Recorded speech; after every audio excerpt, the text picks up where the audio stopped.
گەر تەماشایەکی ئەم بوونەوەرە بکەیت، یەکێک لە هەسارەکان پێی دەڵێن مشتری، ئەوەی خوێنەوار بێ دەزانێت.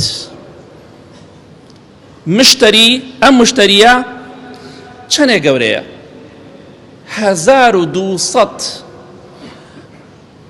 کوڕەی زەوی بکە ناو مشتریەوە جێ بێتەوە کە زانایان باسی دەکەن. 1200 کوڕەی زەوی بێنە هەموو زەوی خۆمان کە لەسەری دەژین چەندێکە؟ 1200 زەوی لەناو خۆیان جێ دەکاتەوە بەستە ناو مشتری. 1200 زەوی لەگەڵەوەدا خۆرمان هەیە، خۆر 1000 مشتری، 1000 هەساری وەکو مشتری لەناو خۆرا جێ بێتەوە. 1000 تەماشای ئەم گەورەی بکە، گەورەی و دەسەڵاتی خوا کە مەخلوقاتی چۆنی دروست کردووە. وا دەزانی تۆ لە شوێنێکی زۆر گەورە دای، تۆ لە شوێنێکی زۆر بچووک دای.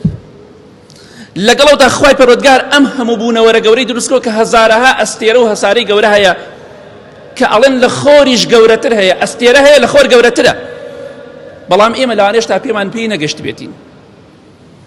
لەگەڵەوەدا مرۆڤێکی لاوازی زەعیفی کەم عەقڵ لەسەر زەویدا، لەسەر ئەم زەویە بچووکەدا کە 1200 زەوی وەکو ئەم زەویە کە پۆزی تیا لێ ئەدا و لوتی تیا بەرزەکات لەناو مشتریە جێبێتەوە، نەک خۆریش.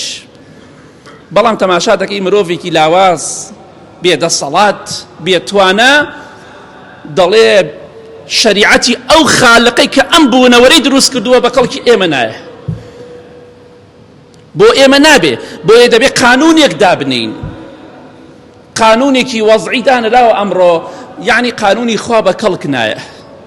ئین الحکم إلا لله، حکم خوای گەورە دەفەرمێت تەنها بۆ ئەڵڵایە، بۆ خوای گەورەیە. مرۆڤێکی لاواز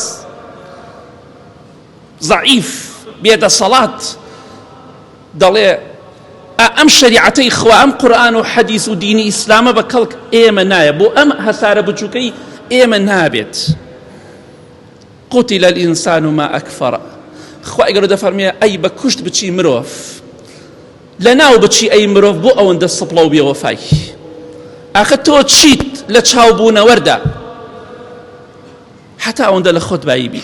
ئاخر تۆ چیت لە چاو دەسەڵاتی خوادا حتا بڵێ ڕەخنە لە خوا بگری، بڵێ حکمی خوا بە کەڵکی ئێمە نایە، ئەم شەریعەتەی خوا بە کەڵک زەوی نایە، زوڵمی تایە، نەعەدالەتی تایە.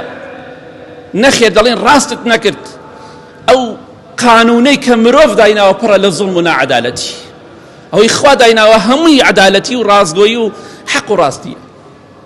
بەداخەوە مرۆڤ بە شێوەیەکی ئاوا لە خۆی بایی بێ ڕەخنە لە دینی خوا بگرێ،